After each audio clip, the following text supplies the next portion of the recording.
자, 다음은 네 번째. 결정고시 됐을 때 네 번째는, 결정고시 됐고, 10년. 10년 안에 이제 사업을 안 하면. 자, 그래서 우리 이제 시험에 가장 많이 나온 게 요 10년짜리인데, 여기는 세 가지가 존재하죠. 세 가지가. 첫째가 매수 청구.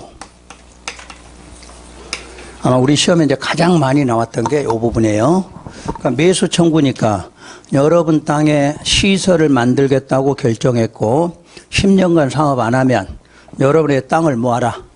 이제 사가라 하는 매수 청구권이 있어요. 그런데 매수 청구권에 대해서는 조건이 하나 붙어. 지목이 반드시 대일 것 이렇게 돼 있어. 그래서 이 시설 부지에서 문제 나올 때요. 지목이 대 하면 유일하게 요 10년짜리 매수 청구에서만 지목이 대 요거 기억하시면 돼.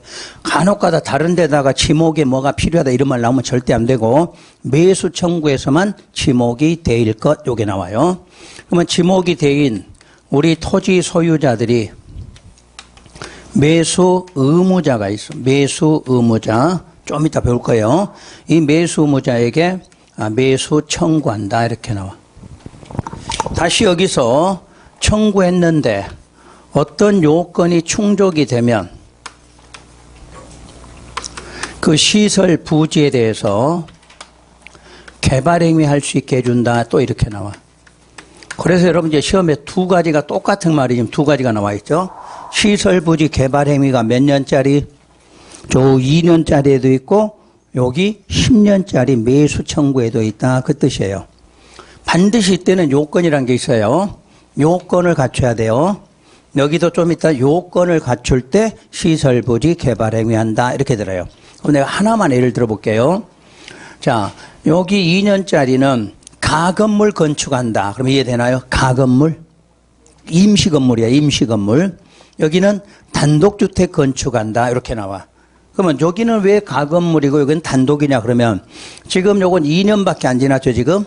사업하겠다고 겨우 2년 지났어. 그러니까 앞으로 사업할 수 있는 확률이 많이 남아있죠. 그러니까 임시로 이렇게 나와. 그럼 10년간 안 하겠다는 건 앞으로 확률이 그만큼 떨어지겠죠. 그럼 이제 이때부터 영구적 건물이 들어간다. 그러니까 똑같은 시설 부지 개발 행위라도 그런 차이점이 있다. 그 뜻이에요. 오늘 여러분들 이제 그걸 다 배우실 거예요. 그 다음에 이제 두 번째가 지방의회에 보고하는 문제가 나와. 지방의회 보고가. 요 지방의회 보고는 특광시장 군수들이 요 지방의회에다 매년 보고를 해줘야 돼. 몇 년간 사업을 안 하면 10년간 사업 안 했을 때는 왜 안 하게 되는지를 매년 보고해 줘야 돼. 그럼 요 과정이 왜 필요하냐면 우리가 이제 특광시장 군수가 시설을 만들려면 항상 의견을 들었죠. 누구의 의견? 주민하고 지방의회의 의견을 들었거든.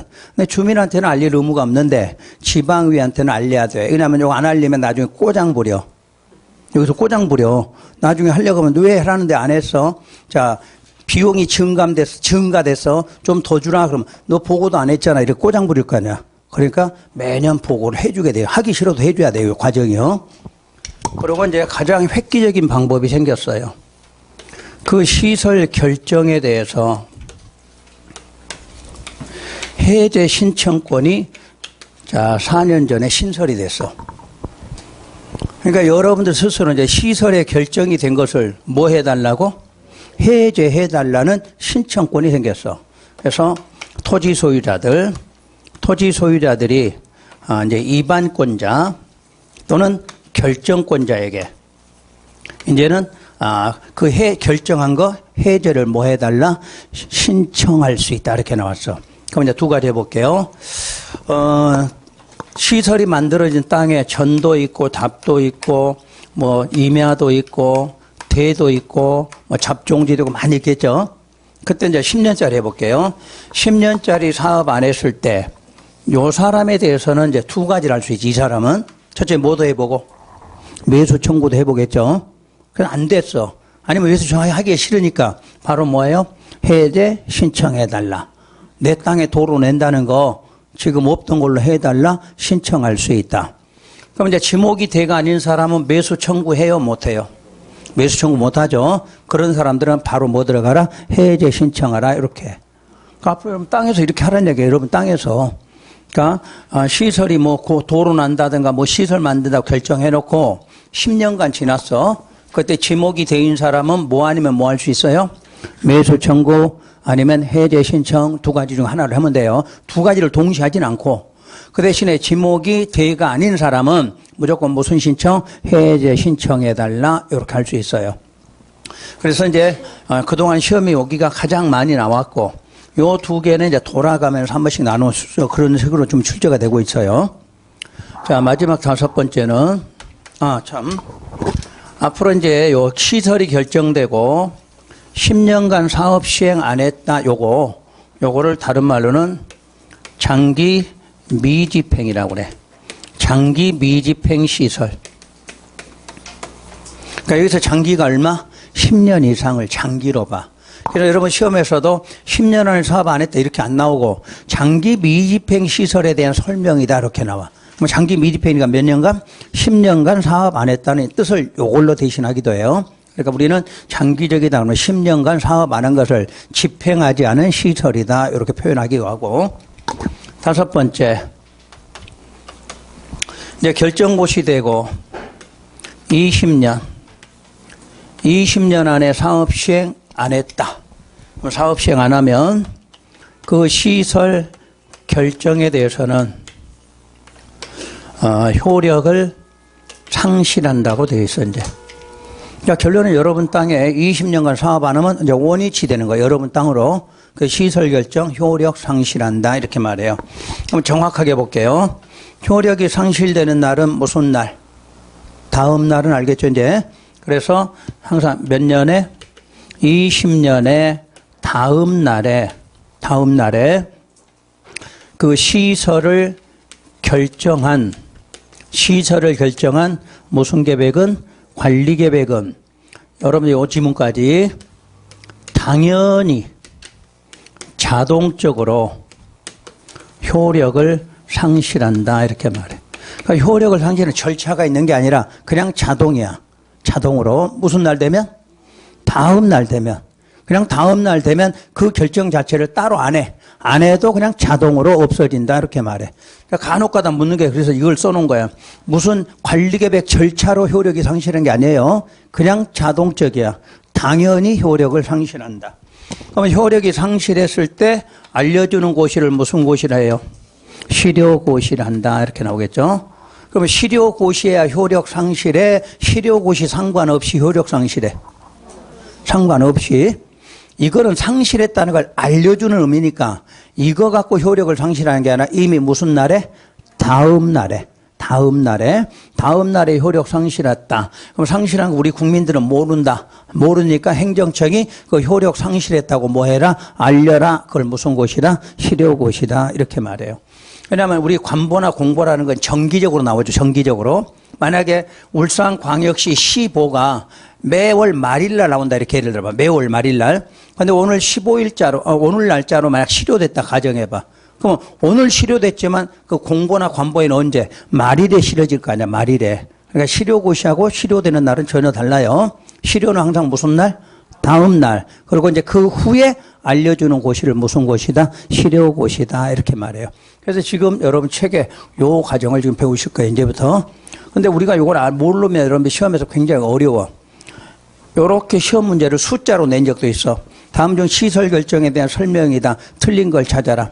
그럼 매수 청구 5년 이렇게 나왔어. 그럼 맞나요? 아니죠. 이제는 숫자 정확하게 알으셔야 돼. 여기는 몇 년 만에 뭐 나온다, 이런 식으로. 그럼 바꿔서 매수 청구 그럼 몇 년?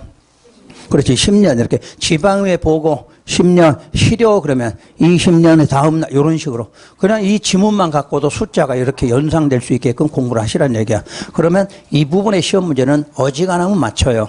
요 기본 개념 알고 계시면. 자, 요거를 지금부터 책으로 가서 이번 달에는 책에다 먼저 체크를 해드릴게요. 3월, 5월에 가면 정리를 다시 해드릴 거고.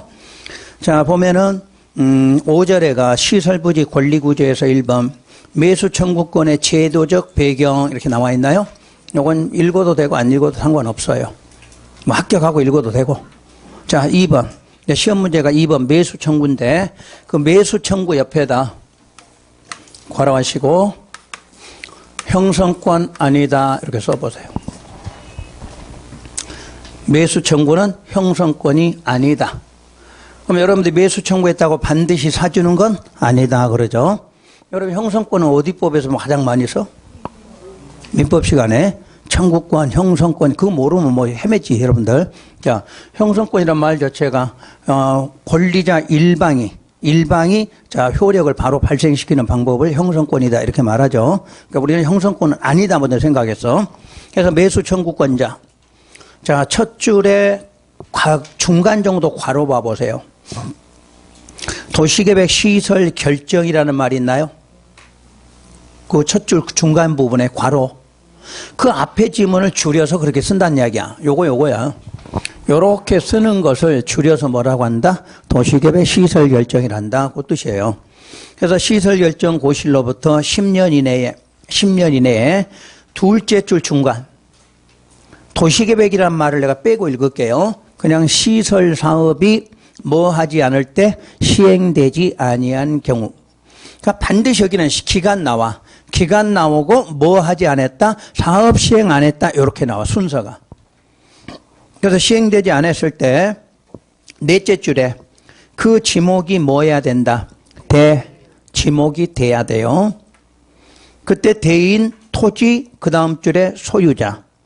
토지 소유자는 그 토지 매수를 청구할 수 있다 이렇게 나와.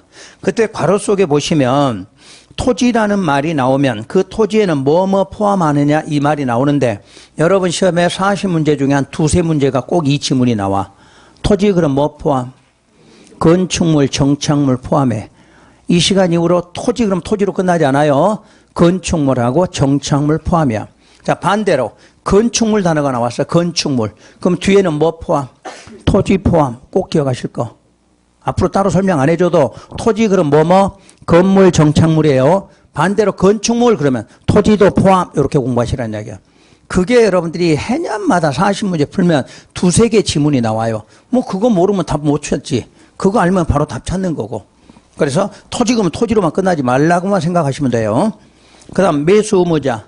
매수 의무자 원칙은 특, 광, 시장, 군수예요. 그러니까 이 국토계획법은 원칙은 반드시 누구예요? 특, 광, 시장, 군수예요. 아까 한번 딱 예외 나와. 무슨 시설만?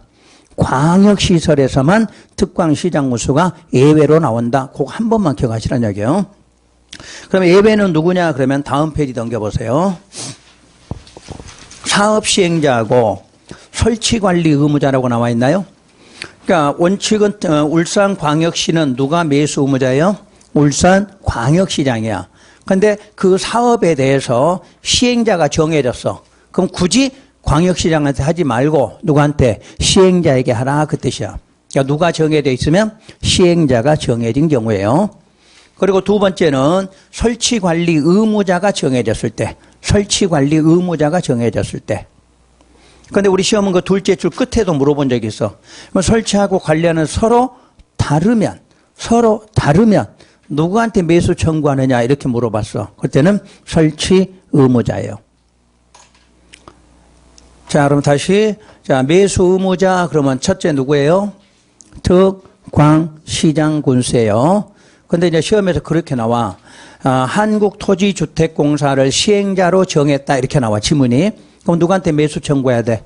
한국토지주택공사 이렇게 한다는 이야기야. 그러니까 시험에는 반드시 주어져. 시행자가 누구로 정했다 이렇게 나오면 누구한테 매수 청구 이러면 그 정한 사람한테 매수 청구 이렇게 나와요. 그다음에 설치관리 의무자가 정해지면 그 설치관리 의무자에게 매수 청구하라. 단 서로 다를 때는 설치 의무자에게 매수 청구한다. 그 다음 매수 청구 대상 거기 아까 말한 대로 무조건 대인 토지가 나오면 토지만 있어 뭐까지 있어? 건축물, 정착물까지를 그 이유는 없어. 항상 토지하면 건물, 공작물까지만 나와. 정착물까지만. 거기에 무슨 비용 이런 거는 해당 사항이 없고요. 그 다음에 매수 절차. 그 매수 절차는 여러분 책에 그 지문을 제가 한번 풀어서 한번 해볼게요. 자, 매수 청구를 했다. 그러면 이제 매수 의무자가 매수 청구 받은 날부터 6개월 안에 매수 여부를 결정해서 통지하는데 누구한테 그러면 토지 소유자나 특광시장 군수에게 이렇게 되게 일단 지문이요. 그때 이 통지라는 말은요. 지금은 요게 두 가지로 쓰이고 있어요. 알린다로도 쓰이고 통지로도 나와요. 그러니까 법조문이 지금 전부 알린다로 바뀌는데 현재는 병용되고 있어요. 그러니까 시험에서 알린다 이렇게 안 나오고 통지한다 이렇게 나와도 되고 통지한다는 자리를 바꿔서 뭐라 그래? 알린다 이렇게 써요. 그러니까 현재는 같이 쓰시는 방법을 공부하셔야 돼. 알린다만 딱 공부하고 갔다가 통지한다 그러면 이거 틀렸다 이러지 말고 지금은 두 가지가 병용이에요. 같은 말인데 그러면 여기서 자 일단 6개월이 나왔고 두 번째가 매수 결정을 했으면 매수 결정에 대해서는 알린 날부터 2년 안에 매수하라 이렇게 나와 있을 거예요. 지금부터 이제 숫자 공부를 좀 할 건데요. 여러분 시험은 이 숫자가 그대로 나와요. 다른 건 몰라도 이 숫자 두 가지가 나와 그대로. 6개월, 2년 요건 시험에 그대로 나온다는 거. 그 대신에 날짜 앞에 기준점 꼭 알고 가시라는 거. 날짜 앞에 기준점. 앞으로 공부하실 때 날짜 나올 때 첫 번째 기준점은 요걸 기억하시면 돼. 무슨 날? 받은 날이에요. 받은 날. 요거 이해 안 하고 가시면 시험장 가서 요렇게 써놔. 있은 날, 한 글자 차이야. 전혀 달라 뜻이. 예? 그리고 정확하게 공부하시라는 얘기야. 그럼 왜 우리는 받은 날을 해야 되는가? 이걸 알아야 되죠. 받은 날이 민법에서 도달주의가 있죠. 도달주의. 모든 법률의 효력 발생은 도달했을 때 도달. 그럼 도달했다는 말이 다른 말로 막 반날이야 우리가. 도달되니까 내가 받아서 알았어. 그날부터 시작하라는 얘기야. 그러니까 우리가 민법의 기본이 공법에도 와서 있는 게 이런 용어를 말해. 그래서 앞으로 모든 공법상의 날짜 나오면 무슨 날 기준? 받은 날이야. 받은 날. 그 글자를 머릿속에 딱 넣으시라는 얘기야. 그거 생각하시 6개월 외우고 다니시면 시험장 가서 절대 답 못 찾아요. 여러분 이의 신청하라 그러면 만약 30일 나오죠? 그럼 무조건 앞에 무슨 날이야? 다 받은 날이야. 통지했으면 통지 받은 날, 처분했으면 처분, 그 글자만 바꿔주는 거야. 전부 무슨 날? 받은 날이에요. 그럼 왜 그러면 도달해서 내가 뭐 했을 때? 알았을 때부터 시작하는 거야. 알았을 때부터. 자, 반대로 하나 해볼게요. 행정청이 여러분한테 무슨 처분을 내려? 처분 내려놓고 1개월 안에 이의 신청하라 이렇게 나오는데 있은 날로 1개월 그러면 실제 1개월 되나요? 오늘 있었다고 여러분한테 오늘 가는 거 아니죠? 자, 도장 맞고 결제 거쳐서 한 달 후에 갈 거란 말이야. 근데 한 달 안 했는데 이미 한 달 후에 받았잖아. 그럼 이의 신청할 수 있나요? 못하죠. 그 있은 날이 아니라 무슨 날? 그래서 받은 날이다 이렇게 말해. 그러니까 모든 공법에서는 자, 날짜 기준 나오면 무슨 날? 받은 날 기억하시면 돼요. 받은 날. 그래서 이제 받았고 두 번째 날짜가 나와. 두 번째 날짜가. 그때는 첫 번째 한 날을 다시 그 날짜를 기준해. 처음에 끝나는 날, 통지했으면 뭐 한 날? 통지한 날. 알렸으면 알린 날 이렇게 나온다는 얘기야. 처분했어. 그러면 처분한 날 이런 식으로. 그러니까 날짜 나오는 방법 하나만 나와서 하나만. 그럼 무슨 날 기준? 받은 날. 두 번째 나왔어. 그러면 첫 번째 끝나는 게 뭐 있어? 끝나는 부분. 거기에 뭔 날? 이렇게 시작한다. 이렇게 보시면 돼. 그래야 여러분들이 암기 안 하고 또 시험장 가서도 이렇게 찾아내는 방법이에요. 숫자는 어차피 암기하시면 되는데 만약에 숫자만 아닌 앞에 기준점까지 묻게 되면 그렇게 공부하시라는 거. 여러분 책에 지금 그 내용이 쭉 써 있어요. 그 다음 쭉 내려 3번. 매수할 때 대금 지급. 원칙은 당연히 현금 지급이에요. 현금. 그런데 오른쪽에 가면 예외가 도시계획 시설, 그 시설에 대한 채권을 발행해서 지급할 수가 있어.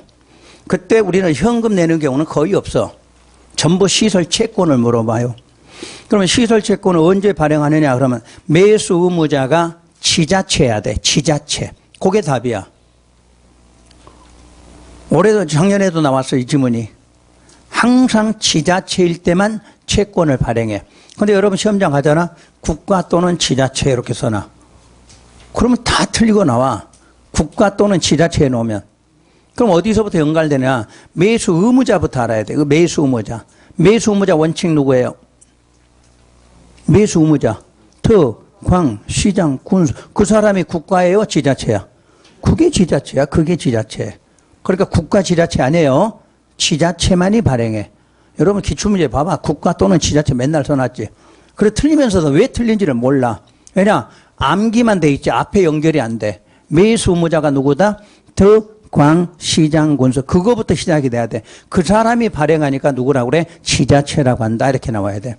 그러면 지자체가 발행하더라도 요건이 두 가지가 필요한데 여러분 책의 박스에 보면 1번, 2번 이렇게 돼 있나요?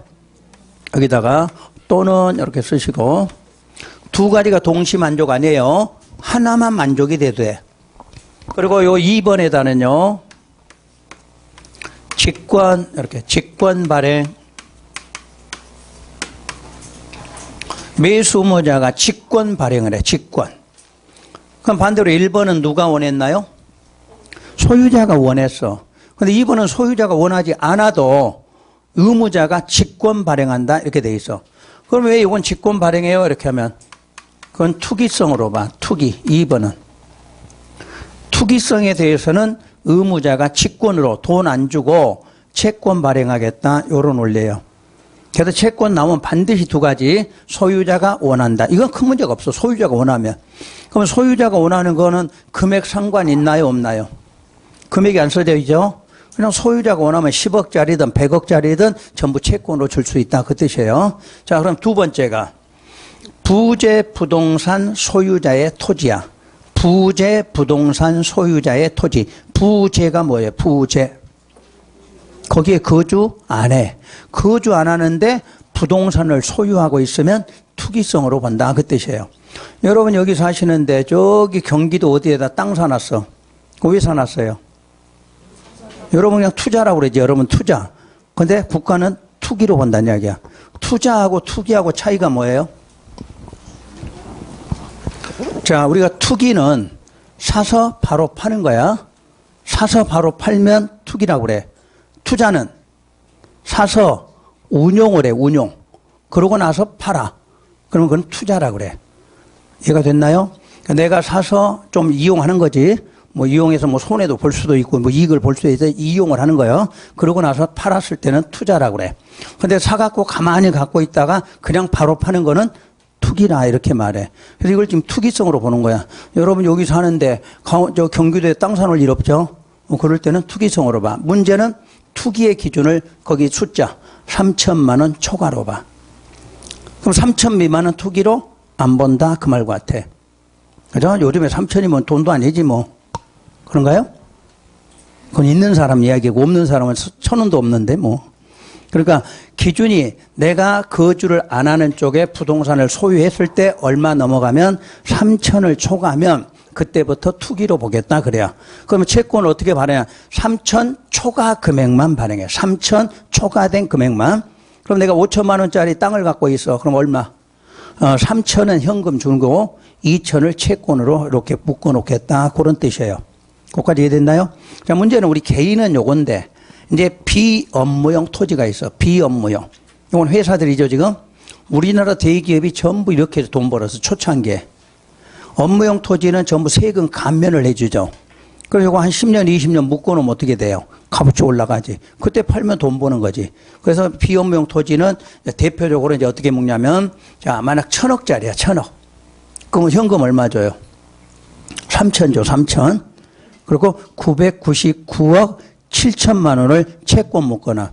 그럼 이 사람 바로 어디 가서 투기할 수 있나요, 없나요? 못하겠죠. 만약 그걸 1,000억을 바로 돈 주면 어떻게 돼? 바로 또 가서 땅 살 거 아니야. 그래서 묶는 방식이에요.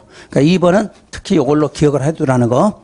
투기니까 투기할 사람한테 바로 현금 주면 어떻게 돼? 또 가서 또 땅 살 거 아니야. 그러니까 3천은 기본 경비야. 기본 경비는 돈을 주지만 그 넘는 거는 채권 묶어서 또다시 투기를 못하게 당분간 막아놓겠다. 이런 뜻을 갖고 있어요. 잘 이해하셔야 돼. 그러면 여러분 시험에 이제 이렇게 잘 나와.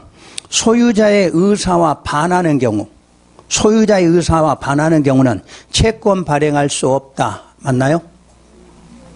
있어.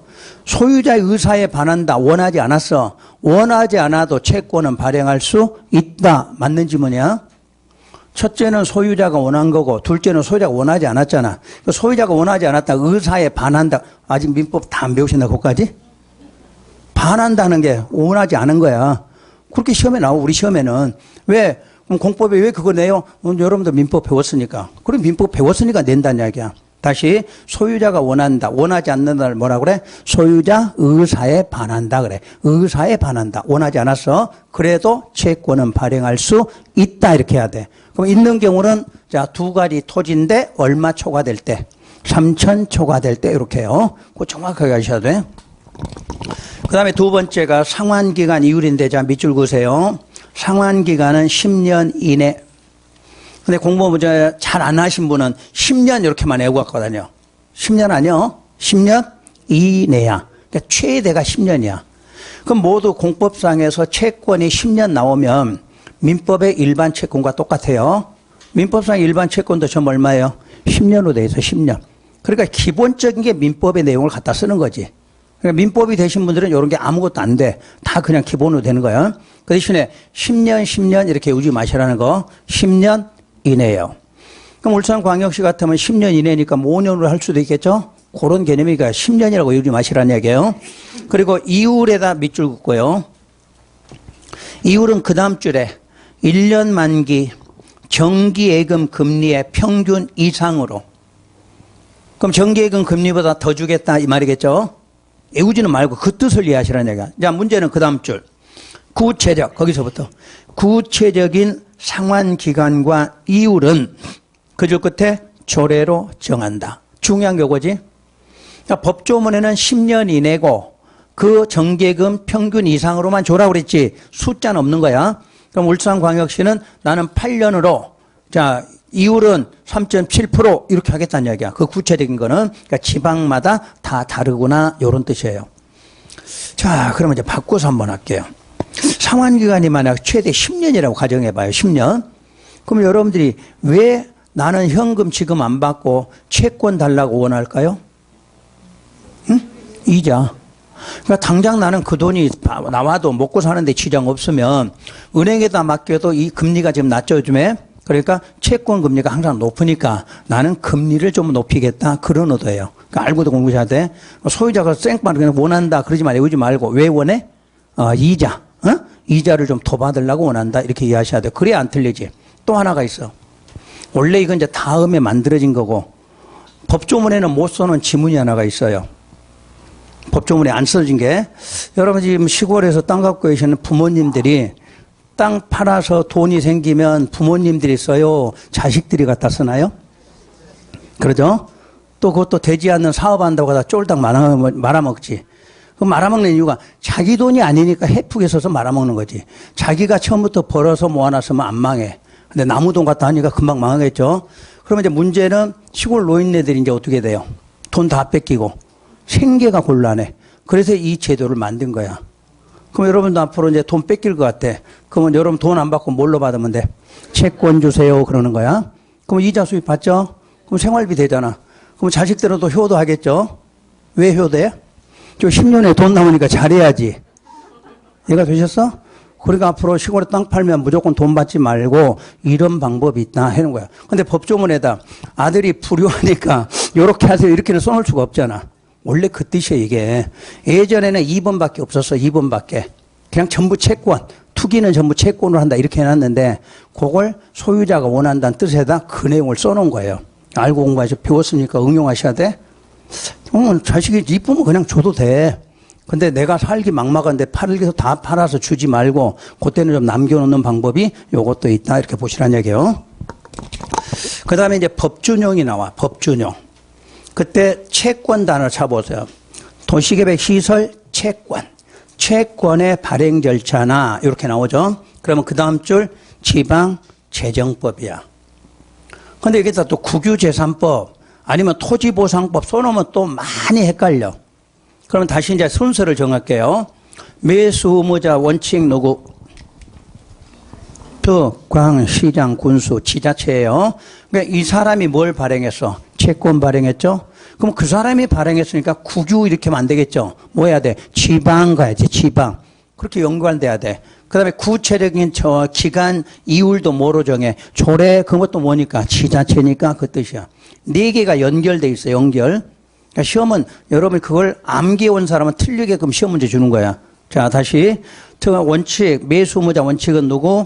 특, 광, 시장, 군수. 그게 지자체야. 그게 지자체. 그래서 채권도 누구만 발행하라? 그 지자체만 발행하라야. 그러면 상환기간, 구체력의 이율 이런 것도 뭐로 정해? 조례. 그러면 채권에 관한 것도 법은 무슨 법은? 지방재정법 이렇게 해야 돼. 만약 국가면 국유재산법 이렇게 나와야 돼. 지방이니까 지방재정법 이렇게 나온 거 순서가요. 다시 이제 왼쪽을 한번 보세요. 왼쪽 하단에 보면 맨 밑에 보충학습이 있어. 그 보충학습의 밑줄 그으세요. 매수 가격, 매수 절차라는 단어 있나요? 왼쪽 페이지. 밥 안 먹는죠? 응? 오른쪽 보고 계신 분 있어. 내가 왼쪽 그런 거야. 왼쪽에 보니까 매수 가격, 매수 절차라는 말이 나와요. 그때는 그 줄 끝에 공익사업을 위한 토지 등의 취득 및 보상에 관한 법률을 준용한다 이렇게 돼 있어. 그 법률 이름은 아주 길죠. 그래서 지금부터 거기다가 이렇게 써보세요. 토지보상법이라고 그래. 약칭하면 공익사업을 위한 토지 등의 취득 및 보상에 관한 법률, 이걸 약칭 토지보상법 그래. 이 법의 원리는 수용 들어갈 때 설명할게요. 수용할 때 이걸. 그래서 이 매수 청구에 법 이름이 2개 나온 거야. 그러니까 또 단어 때문에 무슨 법인지를 못 찾지 말란 이야기야. 채권으로 나오면 뭐? 채권 나오면 지방재정법, 매수가격 절차 나오면 토지보상법 이렇게 기억하고 계셔야 돼. 우리 시험장 가잖아요. 이 법 2개 서로 바꾸나. 근데 혼동이 오는 거지, 시험장 가면. 그러니까 답을 찾는 방법. 채권, 그럼 누가 발행했어?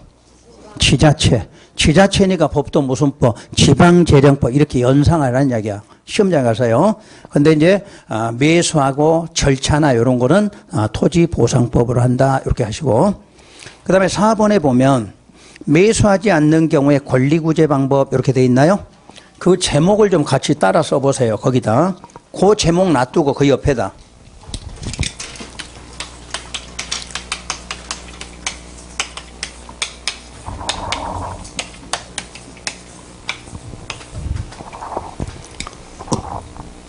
시설부지 개발임이 나와요.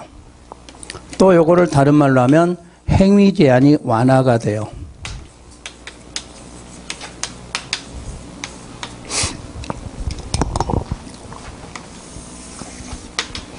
무슨 뜻이냐?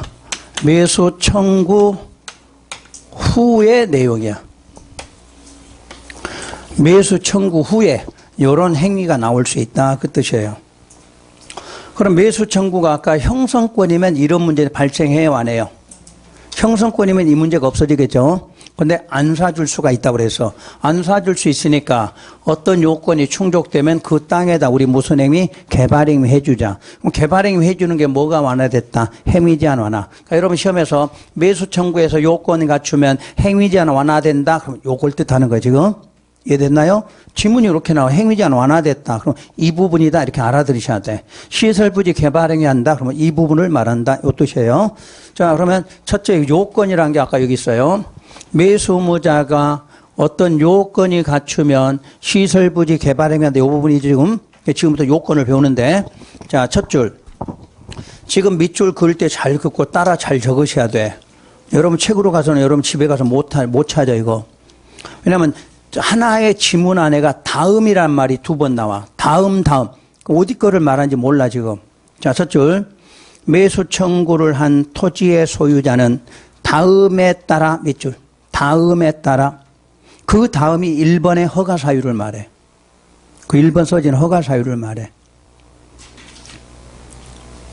그리고 그 다음 줄에 또 다음이란 말이 또 나와. 그러면 이 다음은 다음 페이지에 있는 2번을 말해. 원래 그 같은 지문 안에 다음이란 말은 쓰면 할 수가 없어. 쓸 수가 없어. 국어라면 쓰면은 빵점이에요, 빵점. 하나의 지문에 다음 이런 말은 쓰면 안 되지. 자, 첫 번째 다음이란 무슨 뜻? 허가 사유를 말하는 거 다음이에요. 그 다음에 다음 나오면 뭐? 뒤에 있는 내용을 말한다. 이 뜻이에요. 일단 표시하셨죠? 지금부터 읽을게 봐요. 매수 청구를 한 토지 소유자는 다음이란 뭐 하지 않기로, 매수하지 않기로 결정이 됐거나, 아까 우리가 매수 청구하면 몇 개월 안에, 6개월 안에 매수 여부를 결정한다 이렇게 배웠죠? 그럼 6개월째 돼서 안 사겠다고 결정이 됐어. 아니면 두 번째, 매수 결정을 알렸어. 내가 하겠다 해놓고 몇 년? 2년이 지나도록 매수 안 했어. 두 번째가 더 열받죠? 처음부터 차라리 안 사겠다 그러면 되는데 사겠다 해놓고 몇 년을 또 2년을 붙잡아 놨네? 더 나쁜 놈이지? 그런 두 가지 사유 생기면 다시 본문 첫 줄. 무슨 허가를 받냐? 개발행위 허가를 받아. 첫 줄에 개발행위 허가를 받아. 그래서 다음에 건축물, 공작물 설치할 수 있어. 자, 이걸 정리할게요, 이제. 우리가 이제 시설부지 개발행위를 하려면 첫 번째 토지 소유자가 뭐를 먼저 했어야 돼? 매수 청구를 했어야 돼. 매수 청구. 이거 이해 못 하시면 시험장 못 풀어. 이거 순서를 바꿔놓거든. 그러니까 시설부지 개발행위 나오면 일단 무슨 청구가 있어서? 매수 청구가 있었다. 이걸 먼저 생각하셔야 돼. 청구했더니 뭐 하지 않기로 결정했어? 매수 안 하기로 결정했다든가. 두 번째는 매수하겠다고 해놓고 몇 년? 2년 지나도록 매수를 안 했다. 이런 뜻이에요. 그러면 다음 페이지. 그런 이제 허가를 받았으니까 자, 1번 단독주택 3층이야. 1종근생 3층이야. 2종근생 3층이야. 공작물 설치한다. 이렇게 나왔어. 자, 이 과정 반드시 다시 요 과정이 나오려면 첫째 무슨 청구했어야 돼? 매수 청구. 매수 청구했더니 어떻게 결정이 됐어? 매수 안 하기로 결정됐던가. 하겠다고 해놓고 몇 년? 2년이 경과됐죠. 그러면 무슨 허가를 받을 수 있어? 개발행위 허가를 받아. 항상 하려면 허가를 받아야 돼. 그럼 허가 받아서 자, 거기 나온 거 할 수 있다. 이렇게 되는 거예요. 순서가. 그 과정을 암기부터 하고 그거 외우고 요거 하시라는 얘기야. 그러면 왜 4번의 공작물은 층수가 없고 1, 2, 3번에는 층수가 있나요? 공작물은 뭐가 공작물이야? 지붕이 없다고 그랬지. 지붕 없으니까 층수 올려요? 못 올려? 못 올려. 그럼 나머지는 건축물이니까 지붕이 있다는 얘기죠? 지붕이 있으니까 층수를 올리는 거지. 그래서 여러분 첫날부터 내가 알려준 게 건축물, 공작물 뭐냐 그러면 지붕이 있느냐 없느냐 이렇게 구분하라고 그랬어. 지붕이 있으면 건축물이야. 지붕이 있으니까 그 다음에 또 층 올리지. 공작물은 지붕이 없는데 올릴 수가 없잖아. 그러니까 앞으로 어디든지 공작물에는 층수 나오면 된다 안 된다? 안 된다. 이거 틀리신 분도 많아. 3층이야 공작물 설치 그러면 3층 나왔어 맞았어 이러신 분 많다는 이야기야. 공작물에는 층수라는 게 있으면 안 돼요. 그러면 1, 2, 3번을 만들 수 있는 이유가 지목이 뭔가요? 그렇죠. 지목이 현재 대야 대. 대니까 그걸 할 수 있다. 이렇게 된 거지. 그러면 이제 3층까지 알았고요. 단독의 밑줄 그으세요. 단독주택. 단독주택 종류 몇 개예요? 그럼 부동산을 개론해서 배웠으니까 내가 묻는 거야. 우리 공법은 이제 건축법하고 주택법 시간에 자세히 배워.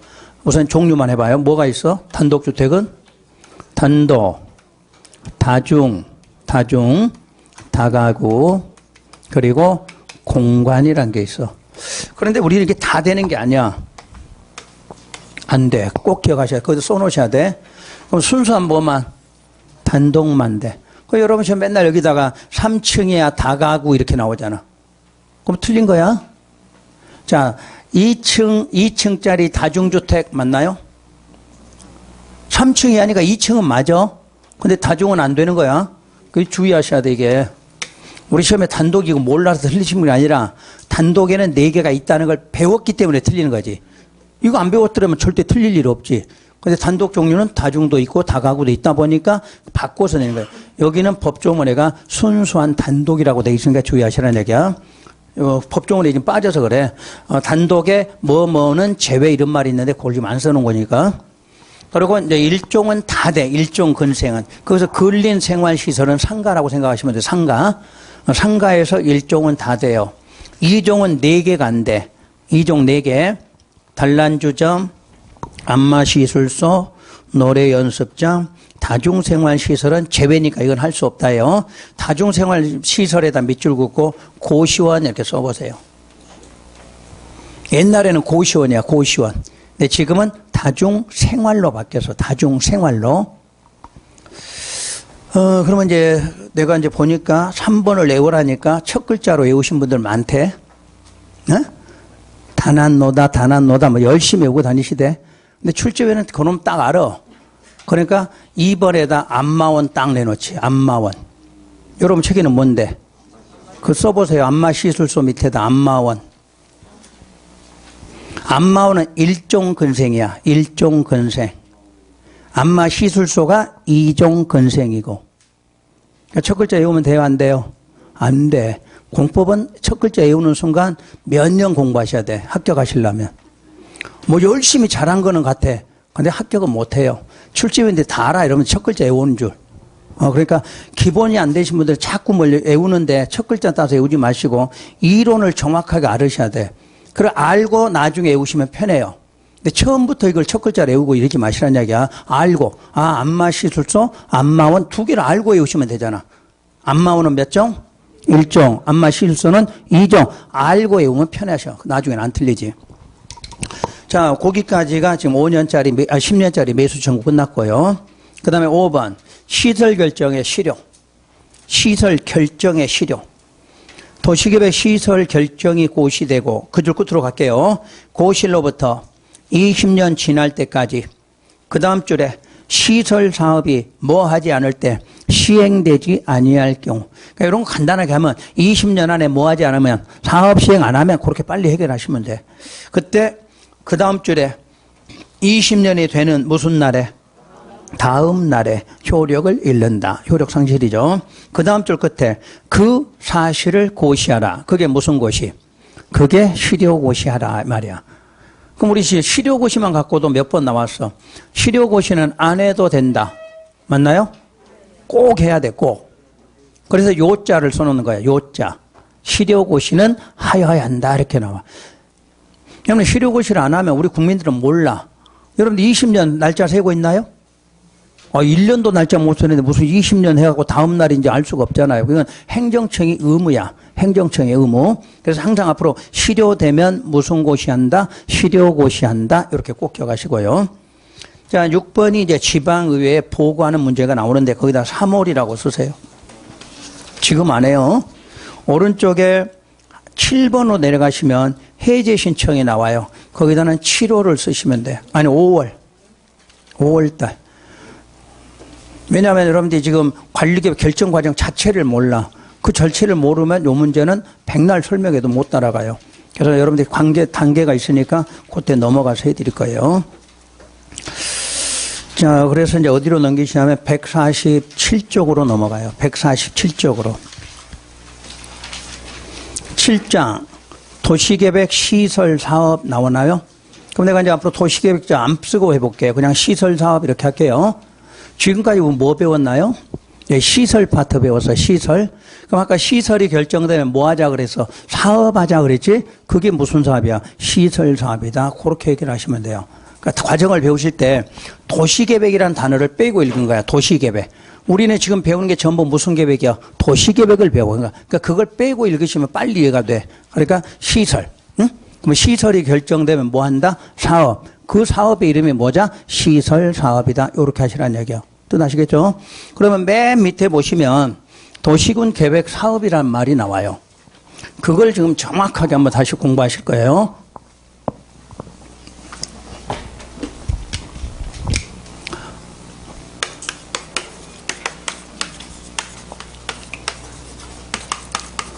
그러니까 도시계획 빼면 그냥 이렇게 읽으시면 돼요. 사업. 응? 그래서 이 시간부터는 여러분이 계속 사업을 배울 거니까 내가 그냥 사업이라고 명칭할 거예요. 그러면 사업이라고 할 때는 항상 몇 가지를? 세 가지를 말해. 지금부터는 사업 그럼 몇 가지? 세 가지예요. 그럼 세 가지라는 게 뭐냐? 그러면 1번이 여러분 책에 뭐라고 돼 있어요? 도시계획, 시설, 사업이 나오죠. 두 번째가 도시개발 사업이 나와. 세 번째가 정비사업이라고 나와요. 그래서 지금부터 편의상 시설 만드는 사업, 개발하는 사업, 정비 사업 이렇게라도 기억하시라는 얘기예요. 이게 뜻이니까 도시계획만 빼면 읽으면 되잖아. 시설 사업, 개발 사업, 정비 사업 이렇게. 지금부터는 요 세 가지를 한꺼번에 배우는 거예요. 그래서 여러분들이 나중에 개발법 가서 배운다가 아니라 지금 여기서 다 배우고 넘어가시는 거야. 시행자 그러면 여기서 한 번에 배우실 거야. 시행 절차 그럼 한 번에 배우실 거야. 그래야 여러분들이 나중에 뒤에 가서 공부할 수가 있거든. 그러면 이 세 가지 사업 모두 다 무슨 계획으로 결정해요? 관리계획 결정하겠죠. 그러면 결정했으니까 효과는 당연히 뭐 나오고? 사업 나오겠죠. 이건 지금까지 했던 거야. 그런데 사업은 어떻게 하느냐. 각각의 법률을 적용한다 이렇게 말해요. 그러니까 사업 세 개가 있는데 이건 사업하려면 결정은 무슨 계획으로? 관리계획으로 결정하는데 사업하는 법은 각각 다르다 그 뜻이야. 각각 달라요. 그러면 지금부터 시설 사업은 어디서 하느냐 이거부터 배울게요. 어디냐 그럼 전국토. 대한민국 아무 데서나 할 수 있는 게 시설 사업이에요. 그러면 전국토를 행정구역으로 바꾸면 뭐가 되나요? 특광시군이에요. 그러니까 시설 사업은 대한민국 땅 어디든지 다 해요. 행정구역 특광시군 어디든지 다 해요. 자, 이걸 용도로 바꾸면 도시지역이나 비도시 어디든지 가능해요. 도시지역에서도 하고, 자, 비도시니까 세 개 어디예요? 관, 농, 자예요. 그래서 항상 우리는 이제 용도를 알고 나서부터는 두 가지밖에는 말 안 해. 도시냐, 비도시냐. 도시는 개발하는 쪽, 비도시는 보존하는 쪽. 그래서 이 관농자인데도 무슨 사업은? 시설 만드는 사업에, 자, 관농자라고 도로 만드는 거 안 하는 거 아니죠? 공원 만들고 다 하겠죠. 그래서 시설은 전국 어디나 행정구역으로 바꾸면 특광시군 어디나 용도로 하면 도시든 비도시든 다 한다. 그래서 이런 사업할 때 필요한 법이 뭐냐 그러면 바로 이 법이라고 그래요. 그러니까 현재 배우는 이 법의 이름 국토계획법이요. 그러니까 그 법을 배울 때는 국토계획법이라고 안 하고 이 법 이렇게 말해요. 그러면 개발 사업은 어디서 하느냐? 아까 한번 나왔던 거죠. 무슨 구역에서? 여기서만 해야 돼. 그러니까 개발 사업은 아무 데나 하면 안 돼. 도시개발구역 안에서만 해야 돼. 그러니까 이 도시개발구역이라는 게 지정이 되면 이 구역 안에서만 할 수 있는 사업을 개발사업이다 이렇게 말해. 그러면 도시개발구역은 어디서 지정하는가? 그럼 용도는 도시나 비도시 다 돼. 도시든 비도시든 무슨 구역 지정할 수 있어? 도시개발구역. 그럼 도시개발구역 지정돼서 하는 사업이다. 그래서 무슨 법으로? 도시개발법으로 이렇게 말해요. 그러면 정비사업은 어디서 하느냐? 그러면 정비구역. 정비구역 안에서만 하는 사업이다 이렇게 말하고, 여기서 정비구역은 어디냐? 그러면 여기에 이제 달라져. 여기는 도시지역 안에서만 할 수가 있어. 다른 거는 다 비도시가 되고 있죠, 지금. 근데 정비사업은 어디에서만? 도시지역 안에서만 가능해요. 그러니까 정비구역은 아무 데나 지정되는 게 아니라 무슨 지역에서? 도시지역 안에서 정비구역 지정해서 정비사업한다 이래요. 그러면 이제 법은 도시정비법이 필요하다 이렇게 말해요. 그러니까 앞으로 기억하실 때 시설사업 어디서 해요? 그럼 요거예요. 여기서 하는 사업을 시설사업. 개발사업은 무슨 구요? 여기서 하는 사업. 정비사업은 정비구역 이렇게 공부하셔야 돼요. 그러니까 이게 먼저 있어야 돼. 요게 있고 거기서 사업한다 이렇게 말해요. 그래서 그중에 우리가 오늘 요 시설사업을 배운다 이렇게 되겠죠. 왜냐? 지금 이 법을 배우니까 이 법의 사업은 뭐다? 시설사업. 그래서 여러분 책에 단원이 시설사업이야. 현재가 도시개발법이면 뭐라고 나올까? 도시개발사업 한다고 써 있겠고, 도시정비법이면 정비사업이라고 써져 있겠죠. 그 차이예요. 그러니까 과정은 똑같은데 무슨 법이냐에 따라서 법의 사업의 이름만 달라진다 이렇게 보시면 돼요.